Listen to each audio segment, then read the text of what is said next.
दोस्तों, search engine optimisation के बारे में सभी लोग जानना चाहते हैं। ये YouTube पर भी काम करता है और आपके ब्लॉगर पर भी काम करता है, या आपकी कोई वेबसाइट है वहाँ भी काम करता है। इस वीडियो में हम जानने वाले हैं सर्च इंजन ऑप्टिमाइजेशन क्या होता है, कैसे आप इसे अपने ब्लॉग पे इस्तेमाल कर सकते हैं, इसके क्या क्या बेनिफिट्स होते हैं। तो चलिए शुरू करते हैं।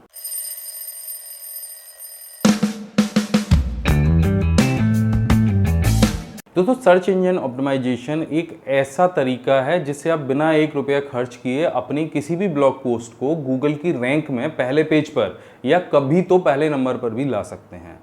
अब लेकिन ये कोई एक जादू भी नहीं है कि आपने एसईओ किया और आपका जो ब्लॉग है, आपकी वेबसाइट है, पहले नंबर पर रैंक करने लगी। धीरे धीरे काम करता है। सबसे पहले जानते हैं कि गूगल आपकी वेबसाइट तक पहुंचता कैसे है। गूगल एक सर्च इंजन है जहां पर लोग अपने कीवर्ड्स डालकर कोई भी क्वेरी सर्च करते हैं। जैसे किसी ने कंप्यूटर सर्च किया, अब उस क्वेरी को गूगल सर्च करता है अपने अंदर इंडेक्स की गई सारी वेबसाइट पे। अब देखिए, गूगल के पास तो कोई डेटाबेस है नहीं, गूगल तो कोई आर्टिकल लिखता नहीं है, सारे आर्टिकल्स आप ब्लॉगर्स लिखते हैं। अब आपने अपने ब्लॉग में जो भी आर्टिकल लिखा है उसके अंदर जो भी शब्द आपने इस्तेमाल किए हैं, हर शब्द एक कीवर्ड होता है। उस कीवर्ड के आधार पर गूगल आपकी वेबसाइट को इंडेक्स करता है, यानी कि एक लिस्ट बनाता है कि आपने किन किन चीज़ों पर, किन किन विषयों पर आर्टिकल्स लिखे हैं। अब जब कोई व्यक्ति कहीं से भी बैठ के कोई कीवर्ड गूगल के सर्च इंजन में टाइप करता है, तो गूगल सबसे पहले उस कीवर्ड को सारे वेबसाइट्स जो भी गूगल के यहाँ पे लिस्ट किए गए हैं उनमें जाके फाइंड करता है। अब जिस भी वेबसाइट में वो रिलेटेड कीवर्ड वाले, यानी कंप्यूटर की कोई सर्च कर रहा है, कोई और चीज़ सर्च कर रहा है, वो अगर मिल जाता है तो गूगल अपने सर्च के पहले पेज पर उसको दिखा देता है। लेकिन पहले पेज पर आने के लिए गूगल ने कई सारे मानक तय किए हैं और इन मानकों के आधार पर अगर आपकी वेबसाइट है, अगर आपका आर्टिकल लिखा हुआ है, तो वो गूगल के पहले पेज पर डिस्प्ले होने लग जाएगा।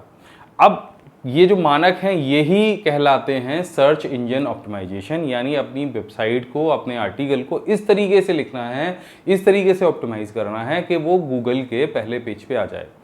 बहुत सारे लोग ये समझते हैं कि सर्च इंजन ऑप्टिमाइजेशन कोई मैजिक है। वो मैजिक बिल्कुल भी नहीं है। आपके लिखने का तरीका भी वहाँ पे काम करेगा, आपकी वेबसाइट का लेआउट भी वहाँ पे काम करेगा और ढेर सारी चीज़ें काम करती हैं। सब कुछ मिल के पेज को, वेबसाइट को ऑप्टिमाइज करती हैं, जिससे वो किसी भी सर्च इंजन के लायक बनता है। यानी कोई सर्च इंजन को समझ पाता है कि आपने जो आर्टिकल लिखा है वो तो क्या वाकई में वो किसी व्यक्ति के लायक है, वो किसी के काम आ सकता है, क्या उसमें वो सारी चीज़ें हैं।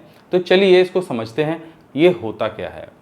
देखिए, सर्च इंजन ऑप्टिमाइजेशन दो तरह के होते हैं। पहला ऑन पेज, दूसरा ऑफ पेज। अभी on page search engine optimization क्या होता है, सबसे पहले इसको समझते हैं। On page search engine optimization या ऑन पेज एसईओ में आपको अपने वेबसाइट का लेआउट, पेज की डिज़ाइन, आर्टिकल की लेंथ, ये सारी चीज़ें डिसाइड करनी पड़ती हैं और उसी के आधार पर गूगल का जो बॉट है, इसमें एक चीज़ और भी है। गूगल का एक बॉट होता है, वहाँ पे एक तरीके का रोबोट है, एक सॉफ्टवेयर है जो आपकी वेबसाइट को हमेशा पढ़ता रहता है। अब ये जो पढ़ता रहता है ना, इसको क्रॉलिंग कहते हैं। और वो जो बॉट है गूगल का, वो ये देखता है कि आपका आर्टिकल वाकई में इस लायक है, क्या उसकी रीडेबिलिटी, यानी लोग उसे आसानी से पढ़ सकते हैं। सो उस बेसिस पे जो गूगल की क्रॉलिंग है वो काम करती है और वो जो आर्टिकल है वो गूगल की सर्च में आ जाता है। अब इसमें सबसे पहली चीज़ आती है कि आपकी जो वेबसाइट है जो आपने बनाई है, हम यहाँ पे बात कर रहे हैं ऑन पेज एसईओ की, तो जो वेबसाइट आपने बनाई है वो बहुत तेज़ी से खुलनी चाहिए। सबसे पहले मानिए गूगल के पहले पेज पर 4 वेबसाइट्स कोई खुली, अब उसमें से आपकी वेबसाइट सबसे स्लो है, वो 2 सेकंड में ओपन होती है और बाकी की जो 3 वेबसाइट्स हैं वो 1 सेकंड में ओपन हो जाती है। तो विजिटर किस पे जाएगा, जो 1 सेकंड में ओपन होती हैं उस पर। अब वो उनको खोल लेंगे और आपकी साइट को बंद कर देंगे। तो इससे गूगल को क्या मैसेज मिलेगा कि आपकी साइट स्लो चलती है या तो उसमें कोई काम का मटेरियल नहीं है। तो ये चीज़ पहली हो गई कि आपको अपनी साइट की जो स्पीड है वो बढ़ानी है, उस पर कम से कम चीज़ों का इस्तेमाल करना है, उसको क्लीन इंटरफेस रखना है ताकि कोई भी विजिटर आए और उसको जो सारा सामान है, जो सामग्री है, वो जो ढूंढ रहा है वो आसानी से मिल जाए। उस पर एक सर्च बॉक्स भी होना चाहिए ताकि आपके साइट्स के और भी जो आर्टिकल हैं उन तक पहुंचने में उसको आसानी हो। अपने ब्लॉग पर जब भी कोई आर्टिकल लिखें तो वो स्पष्ट होना चाहिए, उसमें पूरी जानकारी होनी चाहिए। आर्टिकल कम से कम 1000 से 1500 शब्द का लिखिए और उसमें विस्तार से सारी चीज़ों को बताइए। जहाँ भी आप आर्टिकल लिख रहे हैं उसमें हेडिंग्स का इस्तेमाल कीजिए। पैराग्राफ को छोटे छोटे बनाइए। आपने देखा होगा जब आप कोई बहुत बड़ा पैराग्राफ देखते हैं तो आपको लगता है यार ये बोरिंग होगा, इतना लंबा मैं नहीं पढ़ पाऊंगा। तो पैराग्राफ को 4 या 5 लाइनों का ही बनाइए और उसके बाद दूसरा पैराग्राफ बना दीजिए, ताकि जो भी विजिटर आपके ब्लॉग पर पढ़ने के लिए है उसको कोई परेशानी ना हो। अपने ब्लॉग पर अच्छे से अच्छी इमेजेस का इस्तेमाल कीजिए और नेक्स्ट जनरेशन इमेजेस लगाइए। अब गूगल ने क्या कर दिया है कि जो इमेजेस हैं आपको जेपीजी और पीएनजी इस्तेमाल नहीं करनी है, वो बहुत ज़्यादा हैवी होती हैं, आपके पेज की जो लोड स्पीड है उसको बढ़ा देती हैं। तो अगर कोई वेबसाइट अपने फ़ोन पर खोल रहा है तो अगर वो देर में खुलेगा तो उसको नहीं दिखेगा, वहीं पे स्पीड वाली प्रॉब्लम आ गई। तो नेक्स्ट जनरेशन इमेज अगर आप लगाएंगे तो जहाँ पर एक जेपीजी या पीएनजी इमेज होती है 300 केबी की, वहीं पे नेक्स्ट जनरेशन इमेज होती है केवल 30 केबी की, 40 केबी की, और भी छोटी इमेजेस इससे बनके तैयार हो जाती हैं। तो इस तरह से आप नेक्स्ट जनरेशन इमेज लगा के अपनी पेज की स्पीड बढ़ा सकते हैं। इसके बाद में जो आप आर्टिकल लिख रहे हैं उसमें बीच बीच में आपको इंटरनल लिंक्स लगाने हैं। यानी अगर आप कोई आर्टिकल लिख रहे हैं, जैसे कंप्यूटर में रैम कैसे लगाई जाती है और रैम के बारे में आपने पहले बताया हुआ है, तो उस पर आप एक लिंक लगा दीजिए उस आर्टिकल का, कि अगर वो व्यक्ति रैम के बारे में जानना चाहे तो उस पर क्लिक करेगा रैम के कीवर्ड पे और आपके पुराने वाले आर्टिकल पे पहुंच जाएगा। इसके अलावा भी आप रिलेटेड आर्टिकल्स की एक लिस्ट बनाकर छोटी सी अपने ब्लॉग पोस्ट में लगा सकते हैं, जिससे जो ट्रैफिक है, अगर वो कोई व्यक्ति आर्टिकल पढ़ रहा है उसको जानना है और किसी चीज़ के बारे में, तो वो सीधे वहाँ पे पहुँच जाएगा। तो जब पहली बार कोई व्यक्ति गूगल में आपके वेबसाइट को सर्च करता है या कोई टॉपिक सर्च करता है तो गूगल बहुत सारी वेबसाइट्स की लिस्ट दिखाता है। उस कीवर्ड्स के आधार पर बहुत सारे टाइटल्स आपको डिस्प्ले करता है। अब आपने अपने ब्लॉग के आर्टिकल का जो टाइटल बनाया होगा वो भी बहुत मायने रखता है।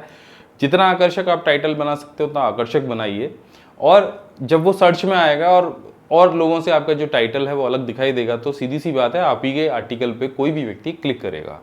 तो ये थे कुछ ऑन पेज एसईओ के टिप्स एंड ट्रिक्स। अब जान लेते हैं ऑफ पेज एसईओ क्या होता है। ये बिल्कुल एक प्रमोशन की तरह है। आप जैसे आपने देखा होगा कोई मूवी रिलीज होने वाली है तो उसका विज्ञापन जगह जगह जाके किया जाता है। कभी कोई कपिल शर्मा के शो में पहुंच जाता है तो किसी दूसरे शो में पहुंच के कलाकार अपनी मूवी का विज्ञापन करते हैं। सेम ये उसी तरह से है।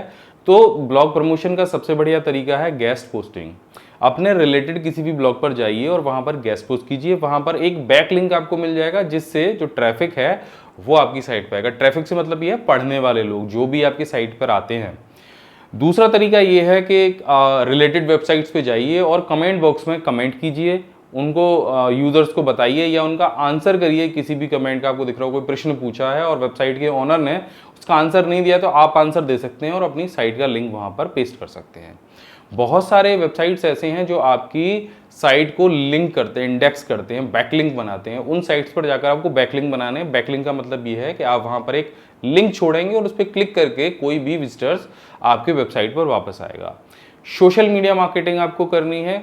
फेसबुक है, ट्विटर है, इंस्टाग्राम है, यहाँ पर जाकर आपको अपनी पोस्ट को शेयर करना है, ताकि वहाँ पर जो लोग हैं जो आपके विषय में इंटरेस्ट रखते हैं वो आपकी साइट पर आएँ और आपका आर्टिकल पढ़ें। इसके अलावा आप बहुत सारी क्वेश्चन आंसर्स वेबसाइट्स पर जा सकते हैं, जैसे कोरा।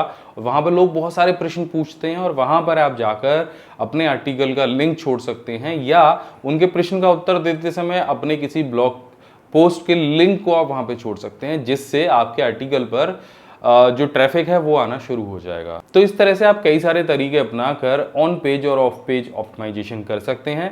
अगर ये वीडियो आपको अच्छा लगा हो तो चैनल को जरूर सब्सक्राइब कर लीजिएगा। आगे आपको इसी तरह के वीडियोस मिलने वाले हैं। मैं मिलता हूं आपसे अगले वीडियो में। तब तक के लिए जय हिंद, वंदे मातरम।